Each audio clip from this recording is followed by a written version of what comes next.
L'accord Union européenne-Mercosur est un accord délétère pour l'alimentation et l'agriculture ici en France, en Europe et aussi de l'autre côté de l'Atlantique. Clairement, on est en train de vouloir vendre des voitures au détriment des productions agricoles. On sait où peuvent nous conduire ce type d'accord, on le connaît dans notre région, en particulier avec la filière ovine.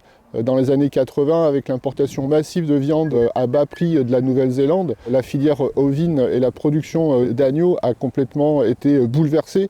Et aujourd'hui, on ne produit plus que la moitié de ce qu'on consomme en viande d'agneau en France. Le commerce n'a pas besoin d'accords de libre-échange et tous les accords de libre-échange sont délétères pour le monde paysan depuis toujours. Et du coup, c'est pas pour rien que ça fait 25 ans que cet accord UE-Mercosur est en négociation.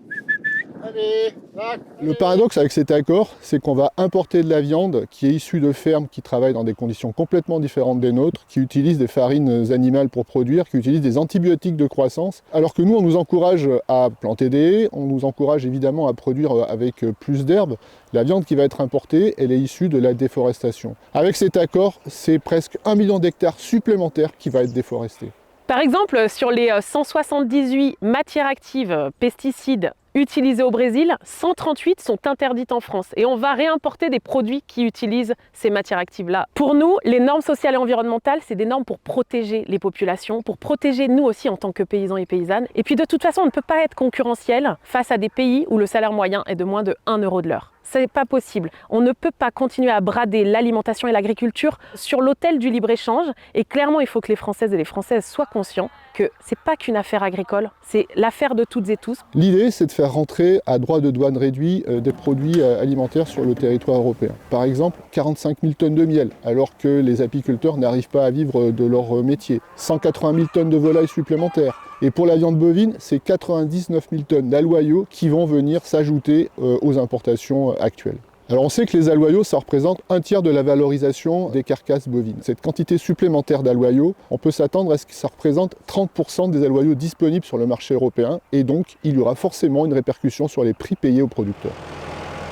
Les élevages menacés, ce sont d'abord ceux qui produisent à l'herbe, majoritairement en plein air, qui vont être moins concurrentiels vis-à-vis de ces très gros élevages d'Amérique du Sud. L'objectif de ces accords, c'est d'abord de transformer la planète en une vaste zone commerciale. C'est sûrement pas la souveraineté alimentaire, et c'est en cela que c'est un très mauvais signe donné aux filières agricoles européennes.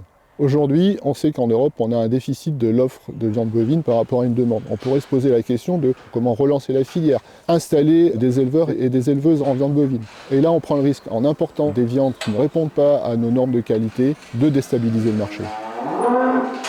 En fait, rien n'est perdu, il est temps encore là de bloquer. Si la France tient bon, il y a moyen de gagner une minorité de blocage avec d'autres pays. Les pseudo-solutions de Macron, c'est du vent. Les clauses de sauvegarde, les clauses miroirs, en fait, ça ne tient pas vu que l'accord n'est pas renégociable. Il faut un non ferme et définitif. On ne peut pas laisser cet accord être ratifié parce que c'est la porte ouverte, au pire, à tous les accords de libre-échange qui vont suivre. Cet accord, il contient également ce qu'on appelle des mesures de rééquilibrage. Et c'est une véritable bombe à retardement. Par exemple, à l'avenir, si l'Union européenne estime qu'un certain nombre de critères ne sont pas respectés, par exemple sur la biodiversité, le Brésil et l'ensemble des pays du Mercosur pourront demander en compensation de renégocier des contingents d'importation supplémentaires. Dire non à l'accord UE-Mercosur, c'est dire oui à la souveraineté alimentaire, à la défense de nos droits et à une alimentation de qualité pour toutes et tous.